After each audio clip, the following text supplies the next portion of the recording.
Saint Isaac, je l'ai retraduit récemment. Il existait déjà une traduction française de Jacques Touraille, mais cette traduction n'était pas très facile à lire. Cela vient parce qu'elle est souvent un peu trop littérale. Il y a aussi quelques passages que je n'avais pas très bien compris. Et puis, un peu trop littéral, ce qui fait que le sens ne ressort pas toujours. Par exemple, un simple exemple, parmi les signes d'humilité, dans la traduction de Jacques Touraille, on lit « considérer les choses d'en bas ».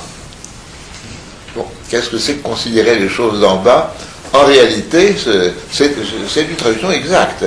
Mais ça peut avoir un autre sens en grec et en syriaque, c'est tout simplement avoir les yeux baissés. Oui, considérer les choses d'en bas, ça c'est avoir les yeux baissés, et c'est ça que le texte veut dire.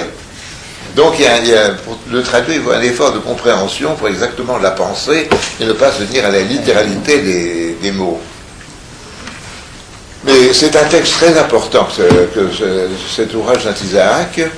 Et actuellement, et on peut dire que depuis 30 ou 50 ans, au Mont Athos en particulier, il est devenu vraiment le guide spirituel des moines, en Mont Athos et en Grèce. Et je crois que ça vaut dans d'autres régions d'orthodoxie.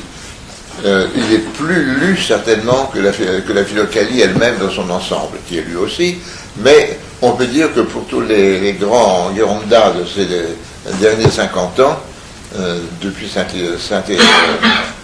Joseph, Père Joseph Lésicaste, je dis Saint Joseph Lésicaste parce que à Chypre, il est déjà pratiquement vénéré comme ça. Il y a déjà une chapelle dédiée à Saint Joseph Lésicaste. J'ai pu aller. Et à Chypre, on voit le portrait de Père Joseph Lésicaste dans beaucoup de maisons orthodoxes servantes. Et oui, tous les grands spirituels de l'Athos l'ont eu vraiment comme livre de chevet. Et on recommandait beaucoup la lecture. Alors évidemment, c'est un ouvrage qui est écrit pour des moines et même pour des ermites. Des moines qui vivaient une vie de strict érémitisme. À l'époque de Saint Isaac, c'était des moines qui vivaient dans une relative indépendance. Il y avait des groupements d'ermites comme ça, mais peu organisés, mais avec une vie vraiment de réclusion très, très, très stricte. Ça. Et il semble bien qu'ils étaient ravitaillés par les paysans des environs, par des disciples fidèles. Un peu plus tard, la vie monastique s'est organisée davantage en Syrie, sous une forme souvent érémitique, et là vous avez un très beau texte sur ce qu'est c'est plutôt l'Empire perse, enfin pour Saint Isaac. Vous avez un très beau texte à cet égard, je l'ai reproduit en traduction française dans l'Évangile au désert, c'est la vie de Rabban Youssef Bouznaya par Bachadoun. Très très belle, et alors qu'il montre cette vie déjà beaucoup plus organisée du monachisme, mais tout à fait dans la ligne de Saint Isaac, la même spiritualité. Donc Saint Isaac vivait au 7e siècle. Il est né probablement vers 613. Il est né au Qatar. Vous savez que le Qatar est une presqu'île là, près des Émirats arabes unis, en Arabie. Mais il est certainement devenu moine assez jeune. Le monachisme était florissant dans ces régions. Toute cette région était christianisée. L'Empire perse n'a jamais été un empire chrétien, mais la population chrétienne était très nombreuse dans cet empire. Et il y avait dans cette région même pas mal de moines, et Saint Isaac a dû, jeune, entrer dans un monastère, plus ou moins cénobitique. Et très vite, sa connaissance des Écritures, son expérience spirituelle, a fait de lui un maître spirituel. En 649, un schisme a séparé les évêques du Qatar et de la Perse orientale du chef de cette église de l'Empire perse, qui était le Catholicos. On donne le titre de Catholicos au patriarche des grandes églises qui étaient en dehors de l'Empire byzantin. C'était le cas aussi pour la Géorgie, pour d'autres régions qui étaient hors de l'Empire. D'autre part, c'est le site Ctésiphon, donc la capitale et la métropole ecclésiastique de l'Empire perse, était passée sous la domination arabe en 637. Et le Qatar sera conquis vers 650. Donc Saint Isaac se trouve juste au moment de cet émergent de l'islam, de la conquête à la fois de l'Empire perse et d'une partie de l'Empire romain par les Arabes. En 676, le schisme a été résorbé, le catholicos de Séleucique de Xiphon est allé en visite au Qatar, et il en a probablement à ce moment-là ramené Saint Isaac, qui était un moine de grande réputation, pour en faire un évêque de Ninive. Mais ce n'était pas du tout la vocation de Saint Isaac, et on a des très courtes biographies de Saint Isaac, mais l'un de ses biographes dit qu'il renonça à l'épiscopat au bout de 5 mois pour des raisons connues de Dieu seul. Bon, mais certainement la fonction épiscopale ne lui convenait pas. Et alors à ce moment-là, il allait se joindre aux solitaires de la montagne, de la région de Beth Ouzaïe. Cette région de Beth Ouzaïe se trouve actuellement en Iran, dans le sud-ouest de l'Iran, pas très loin de Bassora. Bassora est en Irak, mais là l'Irak est extrêmement étroit, n'est-ce pas? C'est juste l'estuaire du Tigre et de l'Euphrate, et ensuite c'est tout de suite l'Iran qui commence, et il y a une chaîne de montagnes là, et c'est là que Saint Isaac est allé terminer sa vie pratiquement parmi les ermites de cette région. Ces biographes nous disent que sa grande ascèse et son assiduité à la lecture et à l'étude lui ont fait perdre la vue. Il est devenu aveugle, mais les autres moines s'appliquaient à écrire ses enseignements qu'il ne pouvait plus rédiger lui-même. Et on l'avait nommé là-bas le second Didyme, car il y avait eu au IVe siècle, près d'Alexandrie, un grand théologien qui était Didyme d'aveugle, qui était aveugle, auprès d'un grand connaisseur d'écriture de la tradition d'origine, et plusieurs pères de l'Église, notamment Saint Jérôme, étaient allés s'instruire auprès de lui. Et alors on a appelé donc Saint Isaac le second Didyme à cause de sa science et du fait qu'il était aveugle. Saint Isaac avait mené pendant une grande partie de sa vie une existence entièrement solitaire, mais à proximité d'un groupement anachorétique assez informel, où on venait écouter ses enseignements, où il y avait certainement des enfants spirituels nombreux. Mais à cause de son infirmité, il a sans doute passé ses dernières années dans un monastère de la même région, le monastère de Rabban Shabour, dans cette région du Beth Ouzaïe, et il est mort probablement au début du 8e siècle. Donc son existence couvre une grande partie du 7e siècle. À cette époque, l'ère géographique de l'Église de Perse correspondait à l'ensemble de l'Empire sassanide, c'est-à-dire, pour utiliser les dominations actuelles, une région qui couvrait la côte nord-est de la péninsule arabique, avec toute la région des Émirats arabes, justement, l'Irak, la totalité de l'Irak, le sud-est de la Turquie et un petit morceau de la Syrie actuelle, l'Iran, l'Afghanistan, le Pakistan, une partie du Turkestan. Et elle a eu des prolongements jusqu'au Tibet, jusqu'en Chine, puisqu'il y avait des évêques de cette église à un certain moment auprès de la cour de l'empereur de Chine. On a retrouvé en Chine une stèle en chinois avec tout le symbole du lycée Constantinople écrit en chinois. Oui, oui. Et en même temps, cette église a aussi contribué à l'évangélisation du sud de l'Inde, qui avait probablement déjà été évangélisé par l'apôtre saint Thomas, mais où un lien profond avec la tradition de cette église s'est créé. La langue de cette église était le syriaque. Le syriaque est une forme dérivée de l'araméen, la langue qu'on parlait du temps du Christ en Palestine. Donc l'Empire perse n'a jamais été un empire chrétien. La religion officielle était le mazdéisme, la religion des mages, n'est-ce pas? Et l'Empire perse a même été un empire souvent persécuteur. Il y a eu des persécutions extrêmement, parmi les plus dures, les plus cruelles en Perse. Il y a beaucoup de martyrs de l'église de Perse.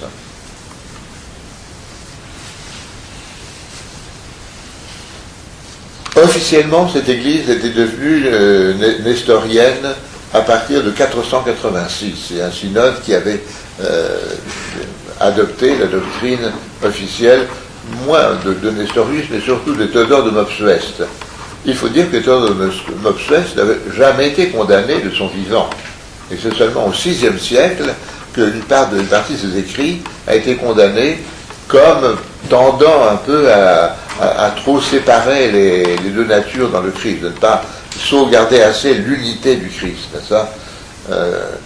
Pour Théodore de Mopsueste, il y a dans le Christ une personne et deux natures, mais ce qu'il entend par personne, ce n'est pas exactement la personne du Logos, la personne du Verbe, n'est-ce pas? Comme pour l'orthodoxie chalcédonienne.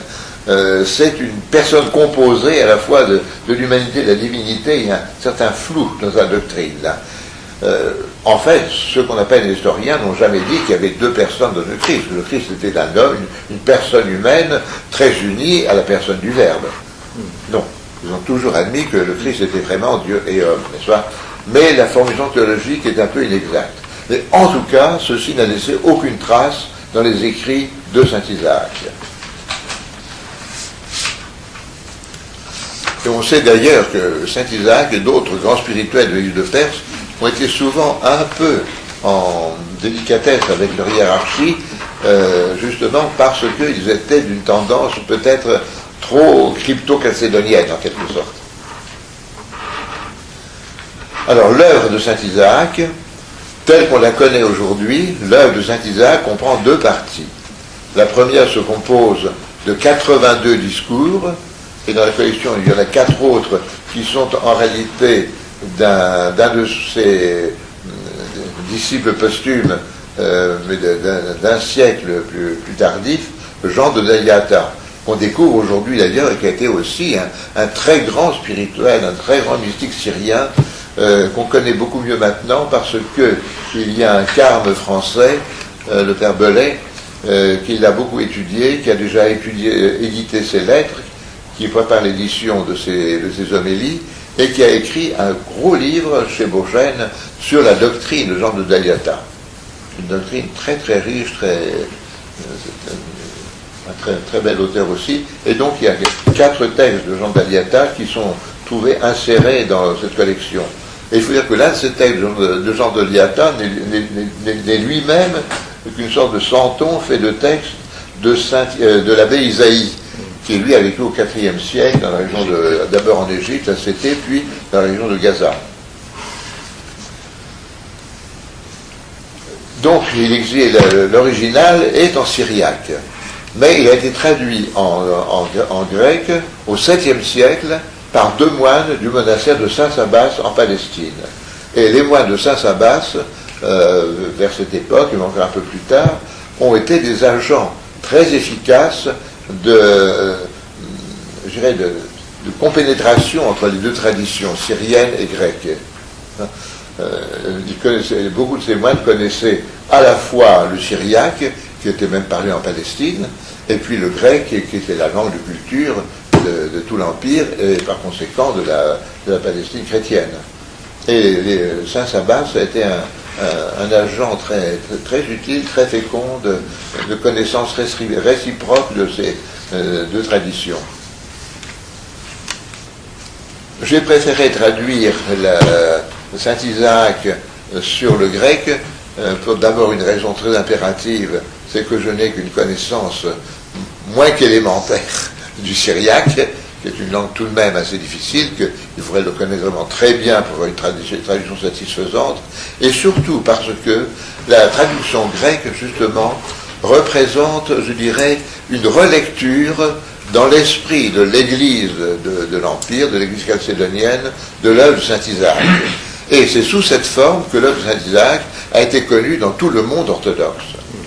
Aussi bien dans le monde grec que dans le monde slave, c'est à partir de cette traduction grecque de 2 moines de Saint Sabas que Saint Isaac a été connu.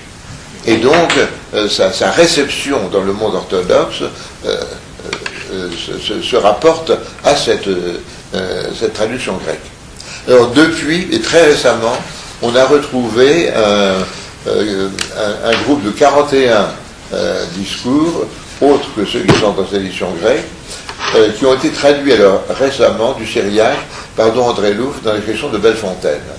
Mais à mon avis, ces textes n'ont pas toute la plénitude. Oui, ils sont intéressants, là, mais les discours contenus dans l'édition grecque représentent bien vraiment le cœur de la doctrine de saint Isaac. On a vraiment tout l'ensemble de la doctrine là, et je dirais d'une façon plus sûre que dans la seconde partie.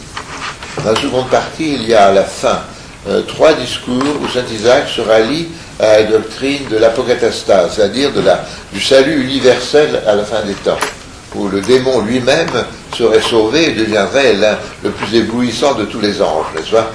Mais cette doctrine on comprend très bien que saint Isaac, qui trouvait cette doctrine dans Origène et les héritiers Évague le Pontique, qui était un disciple d'Origène au IVe siècle, et un auteur d'ailleurs très remarquable et qui a beaucoup influencé la tradition monastique, mais cet enseignement, présentant comme certitude le salut universel même des démons à la fin des temps, a été condamné en tant que certitude par le 6e concile œcuménique, au 6e siècle. Mais à cette époque-là, justement, l'Église de Perse était en dehors de l'Empire romain et ne connaissait même pas les décisions qui étaient prises dans l'intérieur de l'Empire. Donc ce n'est pas étonnant que saint Isaac ait donné enfin, personnellement, je ne suis même pas sûr que ces 3 chapitres soient vraiment de saint Isaac. Je me demande si ce n'est pas d'un disciple qui a beaucoup contribué à la rédaction de l'œuvre de saint Isaac, donc qui avait le même style, et qui lui est allé plus loin que saint Isaac. Parce que dans la première partie, il y a des textes qui semblent nier véritablement cette possibilité d'un salut universel comme certitude. Compris pour cela, compris pour le salut de tous, bien sûr, mais même le salut des anges rebelles, enfin des démons, n'est pas admissible au regard de l'Évangile. Donc c'est pour ça que j'ai préféré traduire cette version grecque. On aurait pu attendre que Don André Louf, qui prépare une traduction du texte syriaque de la première partie de saint Isaac, l'ait publié, mais ça peut demander encore un certain nombre d'années, donc il va mieux avoir tout de suite saint Isaac. Et puis, cette traduction grecque m'a paru avoir en elle-même un grand intérêt. Parce que c'est elle qui a été reçue par l'Église, voyez-vous. Alors ce soir, je voudrais vous parler surtout de la doctrine spirituelle de saint Isaac. Saint Isaac nous dit lui-même que le but qu'il se propose, c'est de conduire ses disciples, ceux qui suivent son enseignement, jusqu'au plein développement de la grâce du baptême. C'est-à-dire que tout se fonde sur le baptême et la grâce du baptême, autant qu'il est possible à l'homme d'y atteindre ici-bas. Et, nous dit-il, de réaliser ainsi ce pourquoi le Sauveur est venu. Et donc, saint Isaac va parler des états spirituels les plus élevés, mais il dit bien que c'est cela qui est ce pourquoi le Sauveur est venu. Il va simplement nous développer quel est le dynamisme du baptême lorsqu'il peut aller jusqu'au bout. Bon, pour l'ensemble des fidèles, cela ne sera atteint qu'au ciel, mais il peut y avoir des anticipations ici-bas et qui ne sont pas du tout quelque chose de gratuit ou d'étranger à l'essentiel du christianisme. Au contraire, cela révèle ce qui est, pas encore le terme ultime, parce que même pour saint Isaac estime que c'est seulement après la parousie et la résurrection finale qu'on atteindra à l'état définitif pour lequel Dieu nous a destinés, mais que déjà, n'est-ce pas, ces états spirituels très élevés qu'il décrira, mais dont il indiquera aussi le chemin qui est ardu, correspondent au développement normal de la grâce baptismale. Et alors il insiste beaucoup, justement, puisqu'il écrit pour des moines, sur le désert, sur la solitude absolue, n'est-ce pas, sur ce qu'il appelle l'hésychia. L'hésychia, pour les pères de cette époque, ce n'est pas seulement la paix, le calme intérieur, le calme des pensées, mais c'est aussi la solitude rigoureuse de l'ermite qui permet d'accéder à cette paix intérieure, à ce calme des pensées et à cette vie de prière continuelle. Il écrit par exemple: « Personne ne peut s'approcher de Dieu sinon celui qui s'est séparé du monde. Entendant par le monde, c'est-à-dire l'ensemble des passions. Je dirais que le monde, c'est beaucoup moins une réalité tangible que l'ensemble des passions. Par séparation, je n'entends pas la sortie du corps, mais l'abandon des occupations du monde, enfin de tout ce qui nous plonge dans le monde avec ses passions. La vertu consiste en ce que l'homme, dans sa pensée, sait de s'occuper du monde. Le cœur ne peut s'établir dans la sérénité, ni être vide d'images, tant que les sens exercent leur activité. Ni les passions corporelles ne peuvent disparaître, ni les pensées mauvaises cesser sans le désert. Donc, si on veut aller aussi loin que possible ici-bas dans le développement de la grâce du baptême, le désert, la vie ermitique est nécessaire. Mais cela ne signifie pas, bien sûr, que seuls peuvent être sauvés ceux qui atteignent à ces sommets. Et Isaac savait allier les extrêmes avec un discernement souverain, et il reconnaît l'existence d'une voie moins exigeante. Il dit, certes, la majorité des hommes ne parviendra jamais à une telle innocence. Nous espérons toutefois qu'en raison de leurs bonnes actions, une place leur est réservée dans le royaume des cieux. Ceci dans son discours 19, et un peu plus loin, dans son discours 23, je ne dis pas cela pour briser l'espérance, comme si celui qui n'est pas parvenu à l'extrême pointe de la perfection ne pouvait obtenir la grâce de Dieu ni recevoir sa consolation. En vérité, lorsqu'un homme a rejeté tout mal, lorsqu'il s'en est parfaitement éloigné et qu'il est accouru vers le bien, il éprouve vite le secours de Dieu. Et s'il combat un peu, il trouvera la consolation dans son âme, il obtiendra le pardon des fautes, il sera digne de la grâce, et il recevra nombre de biens. Cependant, un tel homme demeure en dessous de la perfection de celui qui s'est séparé du monde, qui a trouvé dans son âme le mystère de la béatitude à venir, et qui a obtenu cette chose pour laquelle est venu le Christ. Et cet enseignement restera commun dans l'Église, n'est-ce pas, et même dans l'Église latine, il y a encore un texte du pape Pie XI que je cite qui dit à peu près la même chose au Saint-Isaac, disant que la plus belle des vocations, c'est celle de l'ermite, il était écrivé pour les Chartreux, et que donc il faut lui reconnaître toute sa valeur, mais il y a bien sûr il y a différentes maisons différentes demeures dans la maison du Père. Il n'en reste pas moins que l'enseignement de saint Isaac, dans son ensemble, s'adresse à des hommes qui, avec l'aide de la grâce divine, ont résolu de s'engager de tout leur être dans la voie la plus parfaite. Même si nombre de ces conseils sont profitables alors à tout chrétien. Et c'est pour cela que donc, les écrits saint Isaac sont d'avant tout destinés à des ermites. Donc tout n'est pas praticable, applicable au pied de la lettre. Ce serait dans l'illusion. Saint Isaac serait le premier à dénoncer cette illusion. Mais les transpositions, il faut le lire avec humilité, avec discernement, et à ce moment-là, on peut trouver à chaque page des conseils utiles pour tous. Il faut savoir les transposer, mais il ne faut pas non plus, si on est laïque, si on vit dans le monde, surtout si on est marié, si on a une profession, vouloir vivre comme un ermite. Dans les premières années où nous étions à Montgeron, on a connu un drame comme ça, parce qu'il y avait un jeune couple, et le mari s'était mis dans la tête de faire à peu près tous les soirs une agrypnie, un office avec sa femme, durant jusqu'à minuit et au-delà.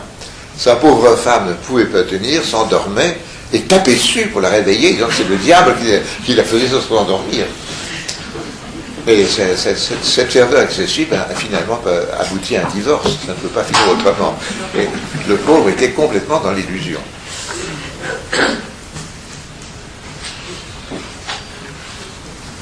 Donc, une doctrine qui sera utile à tous, et je connais actuellement des laïcs et des laïcs bien réalistes et qui travaillent, qui sont pères de famille, etc., qui me disent qu'ils lisent tous les jours un petit peu de Saint Isaac, et chaque fois, ça leur réchauffe le cœur, et ils trouvent quelque chose.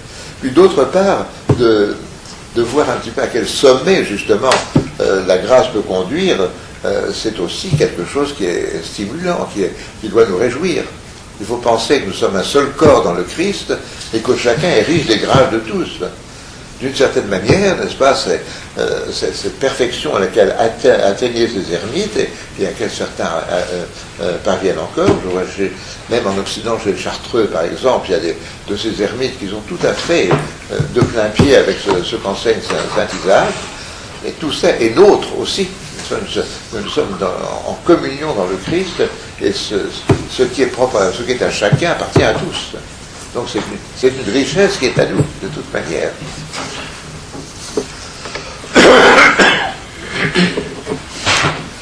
Je dirais d'abord que sous-jacente à toute la doctrine spirituelle du Saint Isaac, nous trouvons une certaine idée de Dieu qui lui est inspirée à la fois par sa méditation des évangiles et par sa propre expérience intérieure, nourrie de sa rumination des Écritures. Il écrit ceci, je vous cite deux passages caractéristiques. De même qu'un grain de sable ne fait pas le poids en face d'une masse d'or, ainsi l'exercice de la stricte justice de Dieu ne fait pas le poids en comparaison de sa miséricorde. Semblable à une poignée de sable tombant dans l'océan, sont les fautes de toute chair en comparaison de la providence et de la miséricorde de Dieu. Semblable à une source qui coule à flot et ne saurait être obstruée par une poignée de sable, la miséricorde du Créateur ne saurait être vaincue par la malice des créatures. Et un peu dans le discours 58, et un peu plus dans un autre discours, le discours 60, soit un héros, quelqu'un qui proclame la bonté de Dieu. Héros à charité, n'est-ce pas, donc soit un héros de la bonté de Dieu, car il te conduit, bien que tu en sois indigne, et quoique ta dette à son égard soit immense. Oui, quoique ta dette à son égard soit immense, on ne voit pas qu'il en exige le paiement. Et en échange des petites œuvres que tu as accomplies, il t'accorde de grandes récompenses. N'appelle pas Dieu juste, car sa justice n'apparaît pas dans les choses qui te concernent. Et si David l'appelle dans le psaume 24 juste et droit, son fils, qui est le fils de David et fils de Dieu, n'est-ce pas, le Christ, nous a révélé qu'il est bon et rempli de douce bonté. Il est bon, dit-il, pour les méchants et les impies. Dans Luc 6, 35. Et comment appelles-tu Dieu juste, alors que tu as devant toi le chapitre de l'Évangile qui parle du salaire des ouvriers?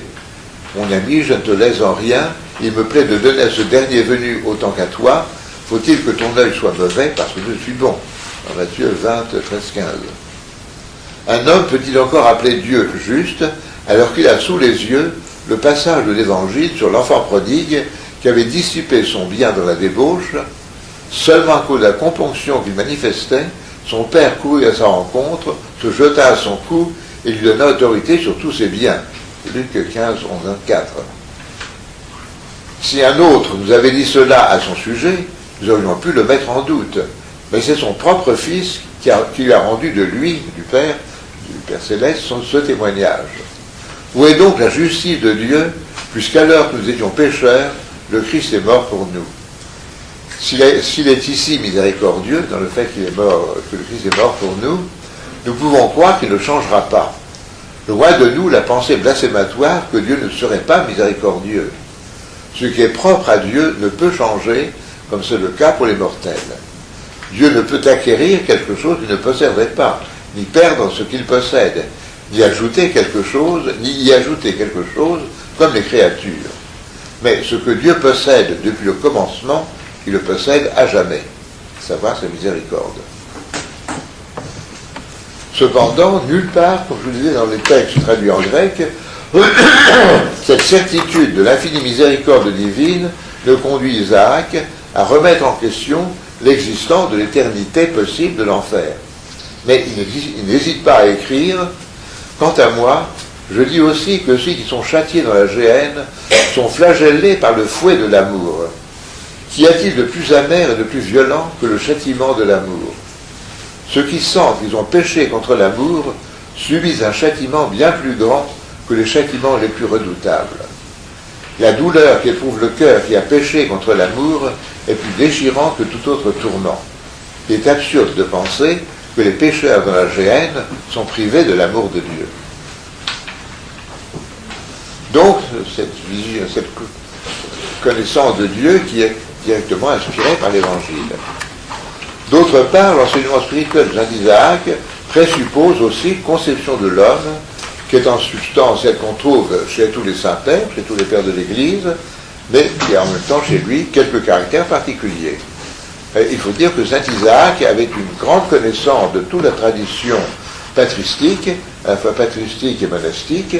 Il connaissait parfaitement Saint Basile, Saint Guardenis, les grands Cappadociens.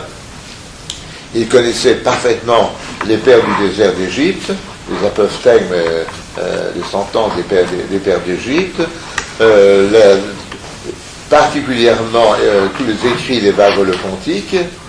Donc il avait vraiment une connaissance très, très, très large de toute la tradition monastique antérieure, même de langue grecque. Beaucoup de ces textes avaient été traduits en syriaque, et il les lisait certainement en syriaque, mais il est possible que Saint Isaac le Syrien ait connu le grec. Pour moi, c'est une possibilité. Parce que vous savez que l'Empire perse avait tout de même été hellénisé. Tout l'Empire perse a été conquis par Alexandre et avait été assez profondément hellénisé. Et je pense que tous les hommes cultivés de l'Empire perse, beaucoup d'entre eux, devaient connaître les deux langues, à la fois le syriaque et le grec. Alors, pour Saint Isaac, l'homme appelé la communion la plus intime avec Dieu est fait, ou plutôt il est à la fois corps et âme, et son progrès spirituel mettra en jeu l'un et l'autre de ces éléments. Malgré les attaches sémitiques de sa culture, vous êtes dans la Bible, dans le Saint-Testament, cette distinction corane n'est pas encore très floue, le mot âme a un autre sens que celui qu'on lui a donné ensuite. Mais Isaac avait spontanément cette dualité fondamentale. L'homme est à la fois corps, matière et esprit. Il ne faut pas dire, je crois que l'homme a une âme, mais il est un corps et il est une âme. Il est l'un et l'autre. Et le fait d'être une âme est la partie essentielle quand même de son être.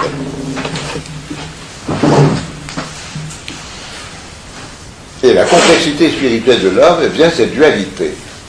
En effet, le corps de l'homme ici-bas n'est pas encore le corps glorieux, tout à fait spiritualisé, transparent aux énergies divines, qu'il est appelé à devenir après sa résurrection. Isaac a de beaux passages sur le corps ressuscité. Le corps, tel qu'il est actuellement, est doté de 5 sens, de diverses fonctions, qui ont chacune leur objet propre. L'obtention de ces objets lui cause un plaisir sensible, et celui-ci, en lui-même, n'a pas de qualification morale au niveau sensible, n'est-ce pas ? Et il n'est pas mauvais. Le plaisir en lui-même n'est pas mauvais. Mais l'homme, en tant qu'il est, par la partie la plus noble de lui-même, une âme, est fait pour s'unir à Dieu, non pas simplement pour se satisfaire des petits plaisirs que les sens peuvent lui apporter. La caractéristique de l'esprit, de l'âme, enfin, est en effet d'être doté d'une ouverture vers l'infini et d'être ainsi animé d'un désir de bonheur qui ne peut s'assouvir dans la possession d'objets limités et que seule la communion consciente et aimante avec Dieu peut combler. Mais l'homme peut aussi, en quelque sorte, inverser ce désir d'infini et l'investir dans une quête sans fin, croyant chercher le bonheur, l'investir dans une recherche du plaisir sensible et finalement des satisfactions du moi, de l'ego. De toute manière, l'usage des sens corporels incite l'homme à céder à l'attrait du plaisir, au-delà de ce qui est légitime, de ce qui est nécessaire, ou au moins l'entraîne dans un état de distraction qui paralyse son attention au mouvement intérieur qui le porte vers Dieu et les choses de Dieu. C'est en ce sens que le corps et les sens, nos sens physiques, qui en eux-mêmes sont bons puisque créés par Dieu, peuvent causer, comme dit saint Isaac, la maladie de l'âme et l'entraîner au péché. Donc le corps n'est pas mauvais, mais le corps par lui-même, ce vers quoi il tend, c'est le plaisir sous ses différentes formes, le plaisir physique, qui en soi n'est pas mauvais, mais à condition que l'homme ne cherche pas justement à satisfaire ce besoin de bonheur et d'infini qui est en lui dans ses plaisirs, parce que là, ça l'entraîne dans une quête infinie et sans fin, et puis l'égare complètement hors de sa voie. C'est malheureusement le sens de notre civilisation dite de consommation, qu'on pourrait appeler une civilisation de convoitise.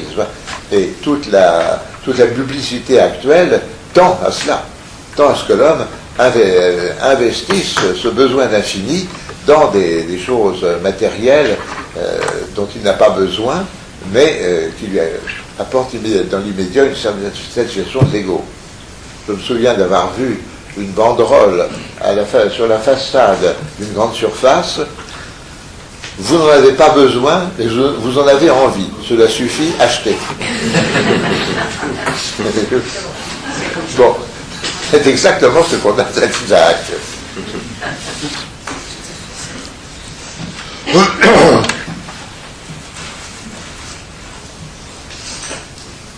Ainsi donc, pour Saint-Isaac, la nature de l'âme est bonne, et les passions lui sont surajoutées, lui viennent du dehors. Lorsque l'âme est dans son état naturel, tel que Dieu l'a créé, elle tend spontanément vers la vertu et la pureté. Elle possède deux tendances fondamentales, le désir, qui l'enflamme pour Dieu et les choses de Dieu, et le courage ou le zèle, l'agressivité, pourrait-on dire, qui l'anime au combat contre tout ce qui s'oppose à ce désir. Mais lorsque le désir de l'âme, contrariant l'ordre naturel où les sens doivent lui être soumis, s'enflamme pour les choses terrestres et corporelles, et lorsque la colère rend la nature zélée pour accomplir les désirs de la chair, cela constitue une maladie de l'âme, mais qui lui est surajoutée et qui est étrangère à sa propre nature. Et ceci est très, très important, parce que c'est tout le contraire de la psychologie freudienne et qui souvent vaut cours maintenant, pour Freud, les tendances fondamentales de l'homme sont mauvaises. Et c'est seulement le contact avec la société qui va, dans une certaine mesure, les améliorer, disons, mais Freud a dit quelque part que la morale n'était que de l'angoisse sociale, je ne sais plus comment dire, qui s'est fixée. Oui. Donc, pour les pères de l'Église, et tous les pères, tous disent les tendances fondamentales de l'homme sont bonnes, n'est-ce pas? Il y a en lui un désir, une faculté de désir qui est un désir fait pour Dieu, et une agressivité, une tendance à la lutte, au courage, qui est fait pour écarter tout ce qui l'empêche de tendre vers Dieu efficacement. Ce sont des forces sur lesquelles il peut compter, que la grâce va renforcer, que la grâce va se greffer, pour les transfigurer, les renforcer, mais il y a déjà ce fondement dans la nature humaine. Et ça, saint Isaac y insistera beaucoup. Et les passions sont donc quelque chose qui est étranger à la vraie nature de l'homme, qui se surajoute à sa nature. Parce que les sens, par eux-mêmes, tendent vers le plaisir, mais d'une façon limitée, d'une façon, si on les laissait, si l'âme n'investissait pas ce désir de bonheur, eh bien, la recherche du plaisir sensible serait modérée, serait limitée, resterait dans les régimes, dans une mesure normale. Saint Isaac dit, par exemple, pour la chasteté, eh bien, si la passion ne s'en mêle pas, si on n'a pas investi dans la recherche du plaisir sexuel ce désir d'infini que nous avons, bon, il y aura des tentations, ça, mais qui seront très modérées et que nous pouvons très librement et simplement combattre et mettre à leur place.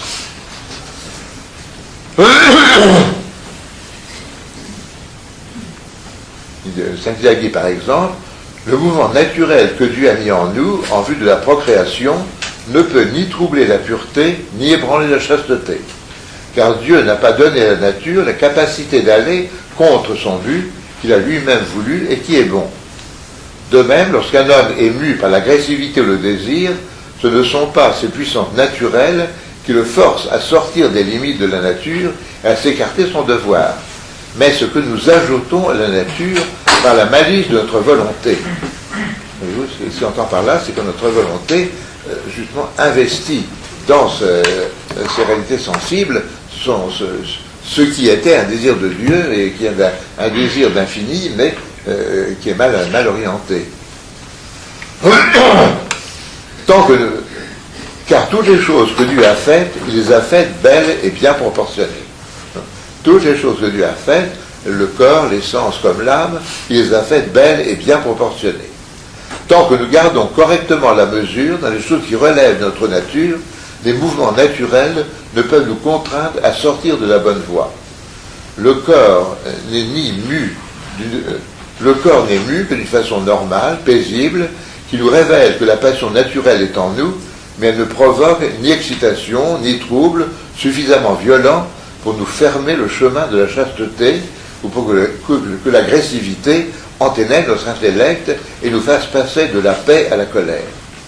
Mais si nous nous mettons à convoiter les choses sensibles, ces choses qui suscitent habituellement une agressivité contre nature, comme la nourriture, la boisson, la fréquentation et la vue des femmes pour les hommes, les conversations à leur sujet, qui allument la flamme de la luxure et la font jaillir dans le corps, alors nous changeons notre douceur naturelle en sauvagerie, soit à cause de l'accumulation des humeurs, soit à cause de tout ce que nous voyons. Pour saint Isaac, comme pour l'ensemble des pères de l'Église, le paradoxe de l'esprit humain est que d'une part, il possède un désir naturel de Dieu et du bien, et un zèle naturel qui l'anime au combat spirituel. Et d'autre part, ces tendances naturelles ne peuvent devenir efficaces que si elles reçoivent l'appoint du secours divin, et qu'il faut sans cesse implorer dans la prière. Enfin, il y a en nous, il y a dans l'homme ce désir de Dieu, ça c'est force qui l'aide à tendre vers Dieu et à combattre ceux qui s'y opposent, mais l'homme ne peut pas, par ses propres forces, s'emparer de Dieu, en quelque sorte.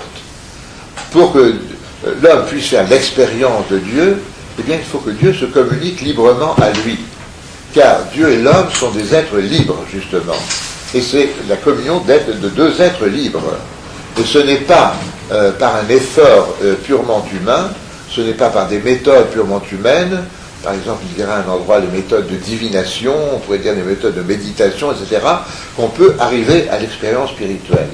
Elles sont le fruit d'un libre don de Dieu, auquel on peut se préparer, et quand on est mûr pour cela, eh bien, normalement, Dieu donne sa grâce, mais l'expérience de Dieu, ça ne dépend pas comme tel de nos propres efforts. Et là, on est aux antipodes, justement, des spiritualité non chrétienne de l'Extrême-Orient. J'ai connu un homme qui est encore vivant d'ailleurs, et avec qui j'ai toujours gardé des relations d'amitié, que vous connaissez peut-être de nom, Arnaud Desjardins. Arnaud Desjardins est un chrétien d'origine protestante, mais qui a fait de très très longs séjours en Inde, en Afghanistan avant la guerre, qui a bien beaucoup fréquenté aussi les lamas tibétains, et cela fait qu'il y a en lui une sorte de, je dirais un peu d'indécision entre ces traditions. Et Arnaud me disait un jour, mais comment se fait-il que dans le christianisme, il n'y ait pas des méthodes aussi élaborées, aussi précises qu'en Inde, que dans le bouddhisme, que chez les Tibétains, pour arriver à l'illumination, pour arriver à l'expérience spirituelle. Et de fait, il y a là des méthodes extrêmement exigeantes, extrêmement précises.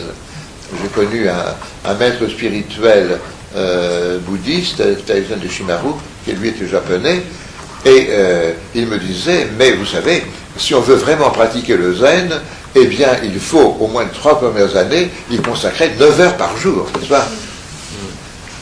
Oui, et avec une méthode, et ça, extrêmement rigoureuse, extrêmement précise. Mais dans une rencontre entre bouddhistes et chrétiens, nous avons pas très loin du monastère un centre bouddhiste, mais solide, sérieux, qui a organisé parfois des rencontres bouddhistes et chrétiens, et j'ai entendu un lama tibétain dire, voilà, nous vous donnons, n'est-ce pas, un chemin, une méthode, et si vous la pratiquez fidèlement, rigoureusement, je peux vous garantir que infailliblement vous arriverez à l'illumination, vous arriverez au but. C'est ça? Si vous pratiquez bien la méthode, rigoureusement, elle est infaillible et vous arriverez au but.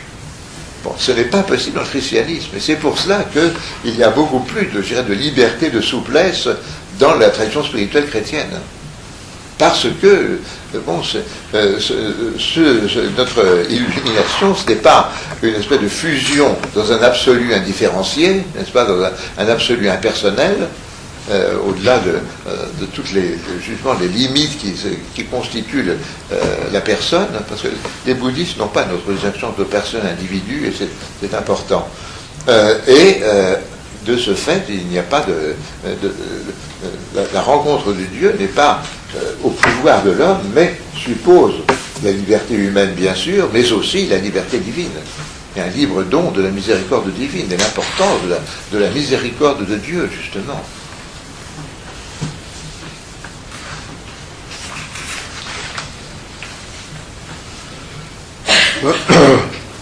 Autrement dit, l'homme créé en son âme à l'image et la ressemblance de Dieu a un désir naturel de Dieu et des choses de Dieu, mais parce que Dieu est une personne infiniment libre et que l'homme lui-même est une personne douée de liberté, ce désir naturel doit être assumé librement par lui et ne peut constituer une exigence qui devrait être satisfaite nécessairement, presque en dépit de la liberté divine.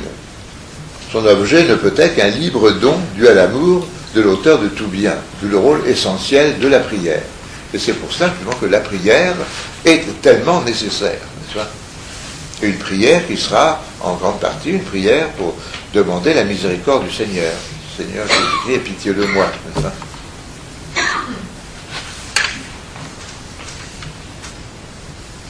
Alors, dès son premier discours, Isaac affirme le rôle fondamental du baptême et de la foi à l'égard du développement de la vie chrétienne.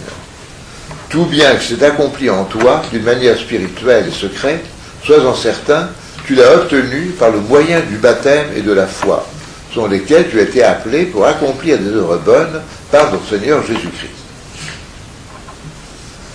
Et comme je vous disais, l'homme lui-même, même non baptisé, n'est-ce pas, non chrétien, possède en lui une tendance vers Dieu et donc une certaine connaissance naturelle de Dieu, des choses de Dieu, en fait du bien selon Dieu, qui se manifeste par la foi de la conscience. Cette connaissance, d'une part, lui apprend à discerner le bien du mal, et d'autre part, lui inspire la certitude instinctive de l'existence d'un créateur, d'un principe de l'existence du monde, de sa propre existence, n'est-ce pas ? Et la nécessité donc d'obéir à sa volonté si elle se fait connaître. C'est la conscience entendue dans ce sens est ce que saint Isaac appelle la bonne semence de la vertu. Préparée par cette connaissance naturelle, la foi qui se nourrit de la parole de Dieu, lorsque on entend la parole de Dieu, n'est-ce pas, parole de Dieu contenue dans l'Écriture sainte, ou qui nous atteint par la prédication, qui est portée par la tradition de l'Église, et elle nous fait connaître alors tout le dessein de Dieu sur sa création, et ce qu'elle a daigné nous révéler au sujet de lui-même.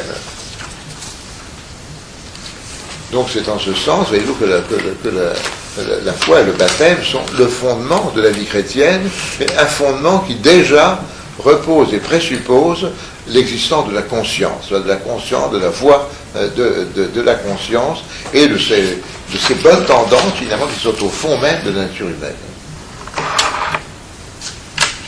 Mais la foi n'est que le degré initial de la connaissance des réalités invisibles. Elle est appelée à s'épanouir en sensations spirituelles et en vision des réalités divines. En cette foi, ce que Isaac appelle la foi qui voit, et qui appartient au degré le plus élevé de la vie spirituelle. Le baptême nous donne le germe, le gage de cette connaissance spirituelle. Mais après le baptême, l'homme retombe malgré tout le plus souvent dans le péché. Et c'est pourquoi le repentir va au départ remplir un rôle essentiel dans le cheminement du chrétien.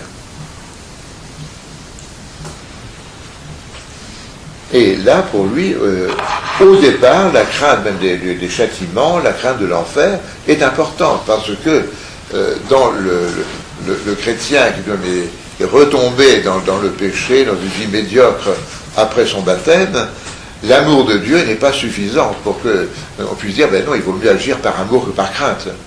L'amour de Dieu est encore une chose de très fragile, de très instable.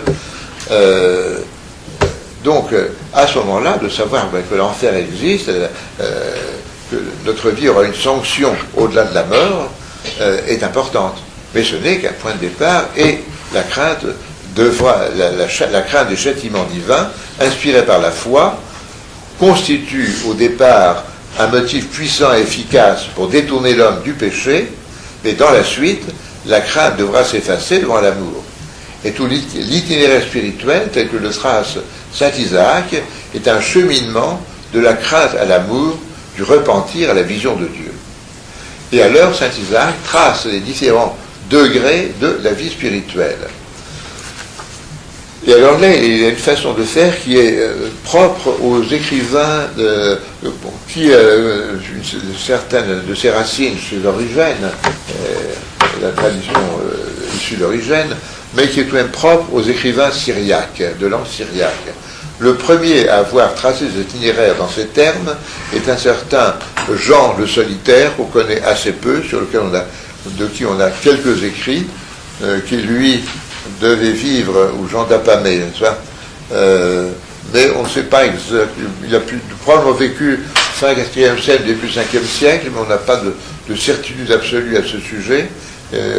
On connaît quelques-uns de ses écrits, mais sa personnalité est un peu floue, on ne la connaît pas très bien. Mais alors, Jean d'Apamée justement, disait que l'homme doit passer par ce qu'il appelait le degré corporel, le degré psychique et le degré spirituel. Degré corporel, et alors, Jean d'Apamée, bon nombre d'écrivains syriaques entendent par là un premier degré de la vie spirituelle où l'homme combat les passions qui sont en lui et surtout parle au moyen de pratiques qui mettent en jeu le corps, comme le jeûne, comme l'ascèse extérieure, puis le degré psychique, c'est le degré de l'âme, n'est-ce pas, où l'essentiel sera le combat spirituel intérieur, la garde des pensées, la garde du cœur, pour repousser les passions. Puis le degré spirituel, c'est le degré alors où l'âme atteint à la contemplation, à une certaine connaissance expérimentale de Dieu. Saint Isaac retient ces 3 degrés, mais il les interprète de façon un petit peu différente.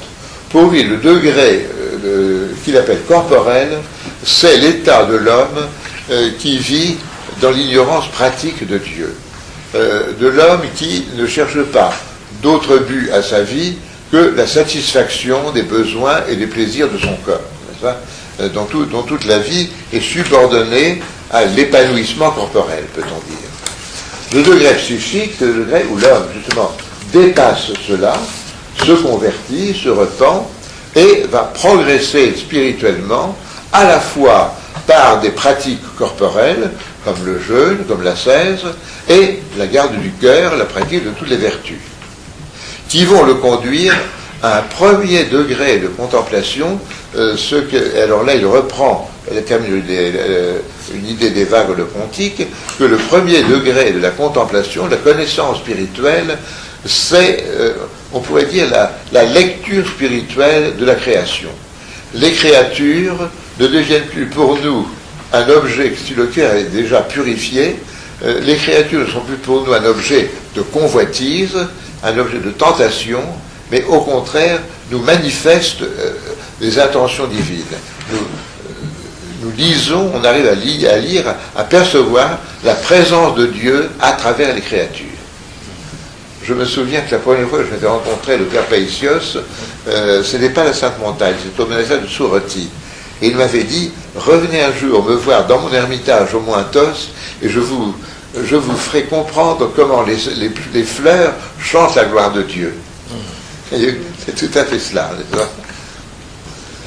De même, ce premier degré de contemplation, c'est aussi l'intelligence spirituelle de l'écriture, c'est-à-dire où la Bible nous paraît plus simplement une suite de récits concernant le passé, mais où nous y entendons vraiment la parole de Dieu, où l'écriture nous interpelle personnellement, où nous y éprouvons une présence de Dieu qui nous parle à travers l'écriture.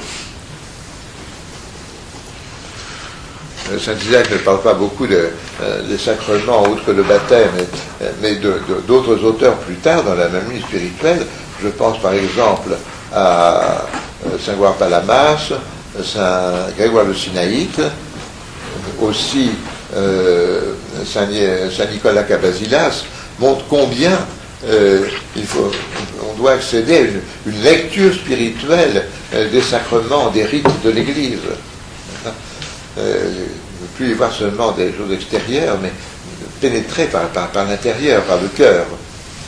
Puis, après ce degré psychique, qui nous conduit donc du repentir à premier stade de contemplation, ce que va appeler la contemplation naturelle, c'est-à-dire contemplation de la nature, voyez-vous, des créatures. L'homme accède alors, son au degré spirituel, c'est-à-dire un degré où l'âme est purifiée, vraiment purifiée tout au long de ce degré psychique, est entièrement souple sous la conduite de l'Esprit Saint. Où c'est le Saint-Esprit, on peut dire qu'il prend l'initiative de la vie spirituelle de l'homme, et notamment de sa prière, de sa connaissance, mais une connaissance chaleureuse par le cœur de Dieu. Ça, qui est une véritable communion expérimentée avec Dieu. Donc voilà comment Saint Isaac voit le développement de la vie spirituelle. Pour ce qui est du premier degré, du degré corporel, il dit que dans ce degré, la connaissance, nous dirions à ce degré, on pourrait appeler ça la science, n'est-ce pas, est sous l'influence de l'amour du corps. Parce que c'est un degré où justement l'homme vit pratiquement sans Dieu, n'est-ce pas, et au total ne cherche que des satisfactions d'ordre corporel, d'une manière ou d'une autre. Il écrit ceci. Lorsque la connaissance, ou la science, est sous l'influence de l'amour du corps, elle s'attache à toutes les choses de ce genre. La richesse, la vaine gloire, l'élégance vestimentaire, le confort du corps, l'intérêt pour la sagesse rationnelle, laquelle est bien adaptée à la conduite de ce monde, à la politique, au foisonnement d'inventions nouvelles dans le domaine des techniques et des sciences, et à tout ce qui contribue à glorifier le corps dans ce monde visible. De tout cela résulte qu'elle est opposée à la foi et qu'on l'appelle connaissance dépouillée d'expérience spirituelle. Parce qu'elle est dépouillée de tout souvenir de Dieu et engendre, en fait, si on voit les choses d'un point de vue chrétien, une faiblesse d'esprit déraisonnable du fait qu'elle est dominée par le corps et ne se soucie de rien d'autre que de ce monde. À ce degré, la connaissance ignore complètement qu'il existe une puissance spirituelle, un gouverneur invisible qui conduit l'homme, une providence divine qui se soucie de lui et en prend soin d'une façon parfaite. Elle pense que tout le bien qui advient à l'homme et tout ce qui le sauve de ce qui pourrait lui nuire, ce qui le préserve des dangers et des nombreux périls qui le menacent ouvertement ou secrètement et sont inhérents à notre nature, procède uniquement de nos efforts et de notre ingéniosité naturelle. Tel est ce degré où la science croit pouvoir se vanter d'être elle-même la providence universelle, en accord avec ceux qui prétendent qu'il n'existe aucun gouvernement supérieur du monde visible. Elle ne sait pas jeter en Dieu ses soucis avec la confiance que donne la foi en lui. C'est pourquoi elle ne cesse de ruminer les industries, de calculer à propos de tout, et lorsque ces procédés échouent en raison de quelques circonstances et que ne voit pas réussir ses secrets desseins, elle combat les hommes qui lui font obstacle et s'oppose à eux. Et c'est une description étonnante, n'est-ce pas ? On pourrait dire même du scientisme du XIXe siècle et du XXe. Oui. Alors, après l'homme qui veut sortir de ce degré corporel, eh bien, devra avant tout, n'est-ce pas, à la lumière de la foi, se repentir. Et Isaac insiste beaucoup, il n'y a pas d'autre voie que celle du repentir, qui se traduira concrètement par la voie de la croix. Il est impossible que Dieu accorde à celui qui veut s'unir à lui un autre bienfait que de lui donner de porter des épreuves pour la vérité, pour être dans la vérité. L'homme par lui-même ne peut pas se rendre digne d'une chose si grande que de subir l'épreuve pour obtenir ses dons divins et s'en réjouir. Ce ne peut être une grâce venant du Christ. Paul en témoigne, cette chose est si grande qu'il n'hésite pas à l'appeler un charisme, qu'il n'hésite pas à appeler charisme le fait qu'un homme, parce qu'il met son espérance en Dieu, soit prêt à souffrir. Il vous a été donné, dit-il aux Philippiens, ce don ce charisme, non seulement de croire au Christ, mais encore de souffrir pour lui. Et il va jusqu'à dire, dans son discours 4, c'est ainsi qu'on reconnaît que Dieu prend soin d'un homme et lui envoie sans cesse des épreuves. Et vous, parce que l'épreuve est nécessaire justement pour se dégager de ce premier degré. On était ensevelis dans l'amour du corps et on était soucieux que de ce monde. Et il écrit aussi, ce n'est pas l'Esprit de Dieu qui demeure dans ceux qui vivent dans le repos. Ce qu'il appelle le repos, n'est-ce pas, c'est non pas le fait de se reposer un peu quand on est fatigué, légitimement, mais c'est la recherche du confort, la recherche de ne pas s'en faire, de satisfaction corporelle. Donc ce n'est pas l'Esprit de Dieu qui demeure en ceux qui vivent dans le repos, mais l'Esprit du diable. Comme l'a dit l'un des amis de Dieu, je l'affirme, chaque jour je meurs. Saint Paul dans la première aux Corinthiens, chapitre 15. C'est en cela que les fils de Dieu se distinguent des autres. Il vit dans les afflictions, tandis que le monde se réjouit dans les délices et le repos. Il n'a pas plu à Dieu que ceux qui l'aiment se reposent tant qu'ils sont dans leur corps. Bien plutôt il a voulu, tant qu'ils sont dans le monde, qu'ils soient dans la tribulation, dans l'accablement, dans les souffrances, dans la pauvreté, dans le dénuement, dans l'isolement, dans le besoin, dans la maladie, qu'ils soient méprisés, frappés, qu'ils aient le cœur brisé, le corps épuisé, etc. Ils pleurent et le monde rit, ils sont dans le deuil et le monde est gai. Ils jeûnent et le monde vit dans les délices. C'est toutes les béatitudes, ça en fait. Bienheureux ceux qui pleurent, oui. Et alors le progrès spirituel va impliquer une triple purification de l'homme. La purification du corps, la purification de l'âme et la purification de l'intellect. La purification du corps et de l'âme correspondent au degré psychique. Ce qu'il appelle purification de l'intellect correspond au degré supérieur de la contemplation, de la communion avec Dieu.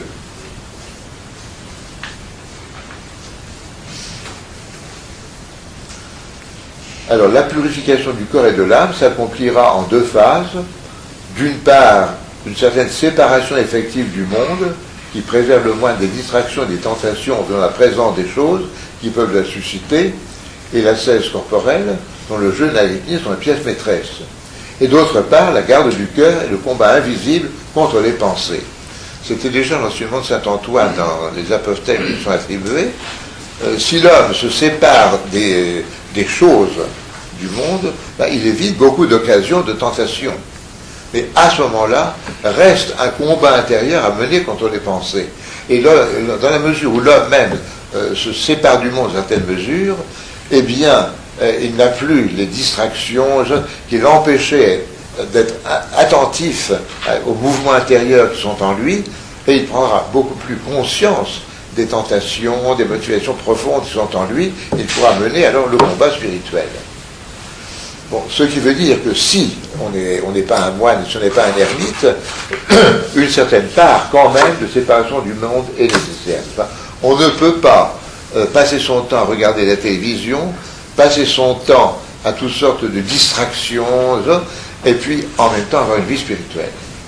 Pour avoir une vie spirituelle, il faut garder une capacité d'attention intérieure. Et toutes les distractions extérieures et toutes les occasions de tentation qu'elles constituent, à ce moment-là, rendent impossible une vie spirituelle, une vie intérieure. Si vous passez vos temps libres à flâner dans les rues, à regarder les devantures de magasins, il y aura en vous un tas de désirs, de choses inutiles. Au besoin, vous en achèterez, n'est-ce pas? Et à ce moment-là, vous tomberez dans la gourmandise, vous tomberez dans la vaine gloire, vous tomberez dans un tas de vices. Donc, il faut savoir modérer ses regards, modérer ça. Si vous passez des heures devant la télévision, inévitablement, vous aurez l'esprit meublé d'un tas d'images, etc., et vous ne pourrez pas être attentif à votre vie spirituelle, à votre vie intérieure, au mouvement, d'une part, aux mauvaises motivations qu'il peut y avoir en vous. Vous boirez comme de l'eau toutes les tentations et tous les vices, et puis d'autre part, vous ne pourrez pas être attentif justement à ces sollicitations de la grâce, à ces bons désirs, à ces lumières intérieures que l'Esprit Saint essaie de vous donner.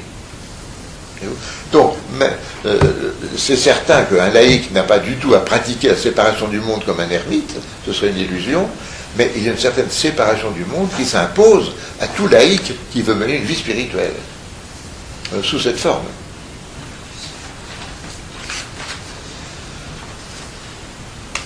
Au premier rang des pratiques qui constituent la conduite corporelle, qui fait partie de cette première purification de l'homme, figure le jeûne et ce qu'il appelle l'agrypnie, c'est-à-dire de prendre un peu sur son sommeil, plus ou moins, sur les possibilités pour prier. Il écrit « La sainte voie de Dieu, le fondement de toute vertu, est le jeûne et l'agrypnie, ainsi que la vigilance à ne pas céder à la douceur du sommeil pour pouvoir s'adonner à la prière. » Là encore, un laïc n'a pas à passer des heures la nuit à prier, n'est-ce pas, mais de savoir ne pas faire la grasse matinée, de savoir éviter tout abus de sommeil, et pour un homme, une femme normalement constituée, 7 heures, 7 heures et demie de sommeil sont suffisants, n'est-ce pas? Eh bien, cela permet de dégager un peu de temps pour prier. Mais si vous dormez jusqu'à la dernière minute le matin et que vous avez juste le temps de bondir hors du lit pour faire votre travail, ben vous n'aurez pas le temps de prier, c'est évident. Et si le soir, vous passez le temps à regarder la télévision, vous n'aurez pas le temps non plus à prier. Donc c'est là qu'il y a une certaine part de vie monastique inhérente à toute vie spirituelle, même du laïc, du père de famille, de celui qui a une profession. Il nous dit donc là, alors ici, c'est important du jeûne. Il faut dire que dans l'Église, le jeûne a été instauré, pas du tout spécialement pour les moines, mais pour les laïcs aussi. Le jeûne, enfin les mercredis et vendredis de l'année, a été déjà mentionné par la Didaché, qui est le plus ancien écrit chrétien, qui est peut-être contemporain des derniers épîtres de Saint Paul et des écrits de Saint Jean. Et bon, au plus tard, il doit dater des années 120 à peu près, n'est-ce pas? Et la Didaché déjà mentionne le jeûne du mercredi et du vendredi. Et un peu plus tard, au IIIe siècle, donc bien avant que le monachisme existe, on retrouve ça dans un texte canonique qu'on appelle la doctrine des apôtres, où il est dit que celui qui ne jeûne pas les mercredis et vendredis participe à la trahison de Judas. Il y a la crucifixion du Christ, parce que le mercredi, le jeûne commémore la trahison, enfin, avec une sorte de refusons de trahir le Christ comme Judas. C'est le jour où Judas a trahi le Christ, et le vendredi est le jour de la crucifixion du Christ. Donc on participe par le jeûne de sa crucifixion. Mesuré, proportionné à chacun, mais il est nécessaire. Car, dit-il, le jeûne est le commandement qui a été donné dès le commencement de notre nature pour la garder de goûter le fruit de l'arbre du bien et du mal. Et c'est sur ce point que le chef de notre race, Adam, commit sa faute. C'est pourquoi les athlètes spirituels commencent par où se produisit la première chute, lorsqu'ils entreprennent, pour obtenir la crainte de Dieu, de garder ses commandements. C'est par là aussi que commença le Sauveur, quand il se manifesta au monde dans le Jourdain. Après le baptême, en effet, l'Esprit le conduisit au désert, où il jeûna 40 jours et 40 nuits. Tous ceux qui veulent suivre ces traces doivent commencer par établir leur combat sur ce fondement. Cette arme a été forgée par Dieu, qui pourrait la négliger comme si elle était méprisable. Et si l'auteur de la loi a jeûné, quel observateur de la loi ne devra pas en faire autant? Jusque-là, jusqu'au jeûne du Christ au désert, la race des hommes n'avait pas connu la victoire et le diable n'avait jamais expérimenté de défaite de la part de notre nature. Mais grâce à cette arme, il fut vaincu pour la première fois. Notre Seigneur fut l'initiateur, le premier-né de la victoire. Il obtint la première couronne qui fut placée sur la tête de notre nature. Et maintenant, dès que le diable voit cette arme dans la main d'un homme, aussitôt la crainte s'abat sur cet adversaire tyrannique.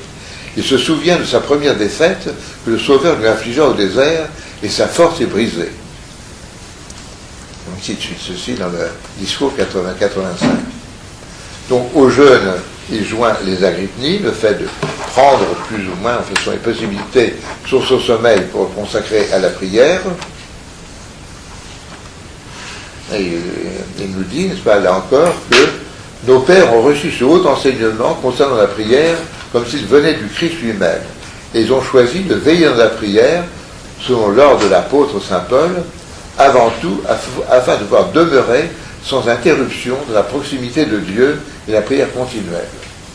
La prière qui est offerte au temps de la nuit possède un grand pouvoir, plus que celle qui est offerte durant le jour. C'est pourquoi tous les saints ont eu l'habitude de prier durant la nuit, comme le Christ, et en combattant l'assoupissement du corps et la douceur du sommeil, et en rejetant ainsi leur nature corporelle.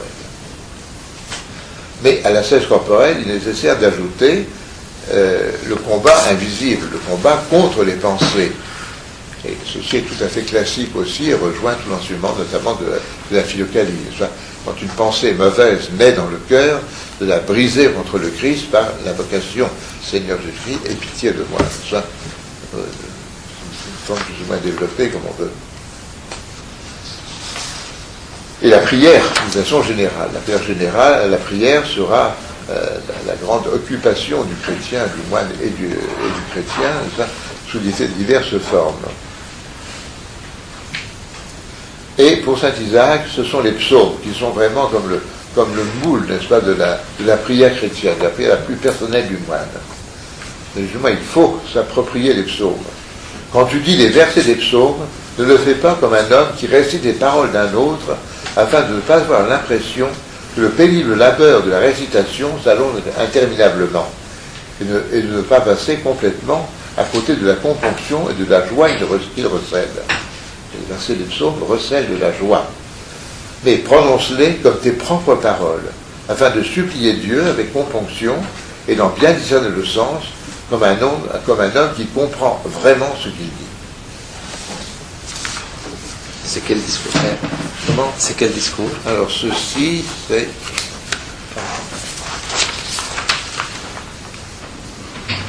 Le 33. 33, 8. Le fruit de toute cette purification de l'âme va être l'éveil des sens spirituels. C'est-à-dire que chez le chrétien moyen qui n'a pas mené ce combat spirituel, les choses spirituelles paraissent toujours comme un peu extérieures. Ce sont des choses qu'on connaît intellectuellement, auxquelles on croit, mais qui n'éveillent pas quelque chose dans le cœur, n'est-ce pas, qu'on ne ressent pas véritablement. Ça reste extérieur.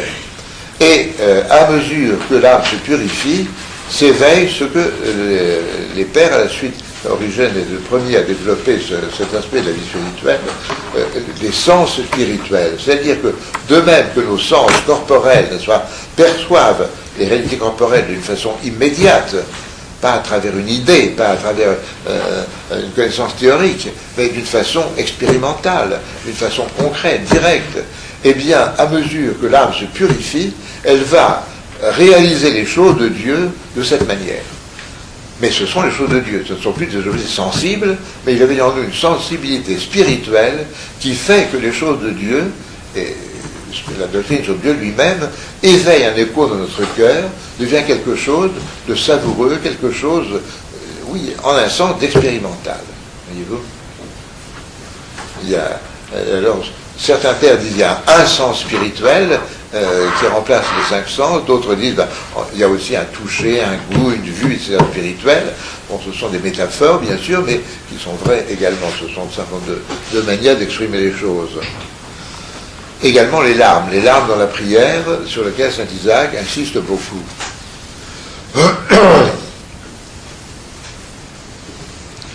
Mais pour saint Isaac, cette pureté du cœur à laquelle le moine atteint, en dépouillé de tout attachement à son ego, de tout attachement à ses passions, il parvient, autant que possible ici-bas, au sommet du degré psychique et à la porte de la contemplation. En quoi consiste cette pureté? Saint Isaac dit, discours 81, qu'est-ce en un mot que la pureté? C'est un cœur miséricordieux envers toute la nature créée. Et un petit peu plus loin, dans le même discours, et qu'est-ce qu'un cœur miséricordieux? C'est une flamme qui embrase le cœur pour toute la création, pour les hommes, pour les oiseaux, pour les animaux, pour les démons eux-mêmes et pour tout être créé. Quand l'homme miséricordieux se souvient d'eux, et quand il les voit, Ses yeux répandent des larmes à cause de l'abondante et intense miséricorde qui étreint son cœur. À cause de sa grande compassion, son cœur devient humble et il ne peut plus supporter d'entendre ou de voir un tort ou la plus petite offense faite à une créature. C'est pourquoi il offre continuellement des prières accompagnées de larmes pour les animaux sans raison, pour les ennemis de la vérité et pour ceux qui lui ont fait du tort, pour qu'ils soient protégés et qu'il leur soit fait miséricorde. Il prie même pour les reptiles à cause de la grande miséricorde qui remplit son cœur au-delà de toute mesure la ressemblance de Dieu. Donc discours 81, 2. Et un peu plus loin, discours 85, 29. Quel est le signe qu'un homme a atteint la pureté du cœur et quand sait-il que son cœur est parvenu à la pureté? Réponse. Lorsqu'il voit tous les hommes comme bons et lorsque aucun ne lui paraît impur et souillé. C'est alors qu'il est véritablement pur de cœur. Comment s'accomplirait autrement la parole de l'apôtre selon laquelle il nous faut, d'un cœur sincère, considérer les autres comme supérieurs à nous-mêmes et si on n'est pas encore arrivé à ce que dit le prophète, l'œil bon ne voit pas le mal. Et alors c'est amusant, Stanislas dit justement que le moine doit garder la cellule, que le moine doit garder la solitude, afin de ne pas voir les fautes des hommes, leurs défauts, et de pouvoir dans son cœur les aimer tous, et tous les estimer bons. N'est-ce pas? Bon, mais ça encore, ça vaut pour un laïc. Bien sûr, il ne s'agit pas pour nous enfermer dans notre chambre pour ne pas voir les défauts des autres, mais il s'agit de ne pas en parler, de ne pas rechercher, de ne pas bavarder au sujet des uns et des autres, n'est-ce pas?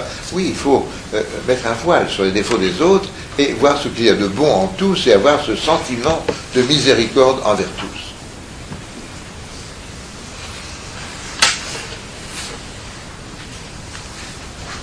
Et cette miséricorde profonde, n'est-ce pas, qui est devenue comme la substance même du cœur, n'est-ce pas, qui va permettre, de rendre possible la contemplation, qui va faire de l'âme un parfait miroir de la divinité, à travers lequel Dieu va pouvoir être non seulement vu de façon extérieure, mais être expérimenté à l'intérieur du cœur. Veux-tu, ça dans le premier discours, veux-tu entrer en communion avec Dieu dans ton intellect? L'intellect, c'est la fine pointe de l'âme, soit pour les pères, c'est pas l'intelligence discursive. Donc, veux-tu entrer en communion avec Dieu dans ton intellect en éprouvant la sensation, le sens spirituel, de ce plaisir spirituel qui n'est pas esclave des sens. Et force-toi d'acquérir la miséricorde, qu'alors qu'elle se trouvera en toi, elle y reproduira l'image de cette sainte beauté dont tu porteras la ressemblance. La possession effective de la miséricorde universelle produit aussitôt dans l'âme la communion à la divinité et l'unit à sa gloire resplendissante. Et donc, finalement, pour saint Isaac, n'est-ce pas, la contemplation, c'est-à-dire l'expérience de Dieu, la sensation par nos sens spirituels de Dieu, va se réaliser dans la mesure où cette miséricorde qui se réalise en nous par une présence de Dieu, elle est le fruit de cette compénétration de notre vouloir humain par l'agir divin, par l'énergie divine, c'est à travers cette présence de Dieu dans l'âme de cette manière, par cette miséricorde, que nous saisissons de façon expérimentale ce qu'est Dieu qui est amour, ce qu'est Dieu qui est essentiellement miséricorde infinie. Donc c'est cela, pour saint Isaac, la contemplation. Et en cela, il est d'ailleurs, mais il le dit de façon plus explicite, mais son enseignement est celui de tous les grands spirituels chrétiens. Saint Grégoire de Nice disait que la contemplation, c'est la découverte de Dieu dans le miroir de l'âme. Bon, c'est à comprendre en ce sens, voyez-vous, de cette perception intuitive de Dieu à travers la présence de Dieu qui transfigure notre âme à son image en lui la faisant communier à cet amour, à cette miséricorde universelle. C'est ce que les théologiens occidentaux ont appelé la connaissance par connaturalité. La connaissance réelle s'opposera à la connaissance notionnelle, soit intellectuelle, cérébrale, à partir d'idées. Jacques Maritain, par exemple, je ne pense pas qu'il ait jamais lu Saint-Hyacinthe le Syrien, mais il connaissait les grands mystiques occidentaux, dit « Quand l'âme est devenue tout entière amour, sans que rien en elle fasse obstacle à la lumière du Saint-Esprit, elle devient tout entière moyen de percevoir Dieu par un certain toucher et un certain goût spirituel, des sens spirituels. C'est une connaissance vraiment, bien qu'imparfaitement immédiate, c'est une connaissance vraiment, mais bien qu'imparfaitement immédiate de Dieu. Il ne s'agit pas d'une connaissance claire, avec des idées claires, mais d'une connaissance toute expérimentale, obscure et apophatique, qui unit l'âme à Dieu comme cachée. On n'a pas une idée claire de Dieu pour autant, mais on le goûte, on l'expérimente, on sait ce qu'il est. Donc ça, c'est on pourrait dire, le dernier mot de saint Isaac. Or, son dernier mot, c'est la prière continuelle. Et là, il a aussi un très beau texte sur la prière continuelle. Je terminerai par là.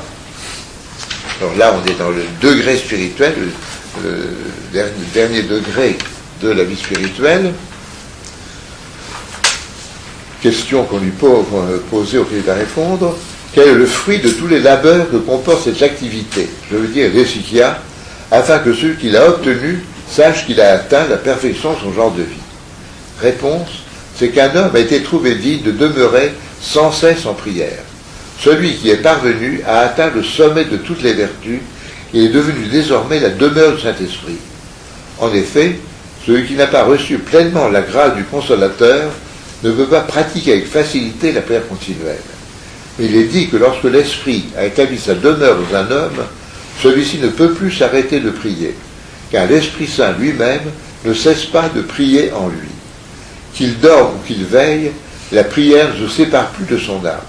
Qu'il mange, qu'il boive, qu'il soit couché, qu'il se livre à quelque travail, ou qu'il soit plongé dans un profond sommeil, le parfum de la prière s'élève spontanément de son cœur. Désormais, sa prière ne connaît plus d'interruption, mais constamment, même lorsqu'il semble prendre son repos, elle se célèbre secrètement en lui, car le silence des cœurs purs est une prière, comme l'a dit un homme revêtu du Christ. Je crois que c'était vague. En effet, leurs pensées sont désormais des motions divines. Les mouvements d'un cœur et d'un esprit purifié sont des voix paisibles qui chantent dans le secret des psaumes à l'invisible. C'est-à-dire que le cœur d'un tel homme est vraiment uni à Dieu, à l'agir divin, comme je vous disais, comme le fer rouge est pénétré par le feu. Toute sa vie devient prière. Donc voilà, très très brièvement, avec un résumé de ces 600 pages, n'est-ce pas, que comporte Saint Isaac. Merci, votre père.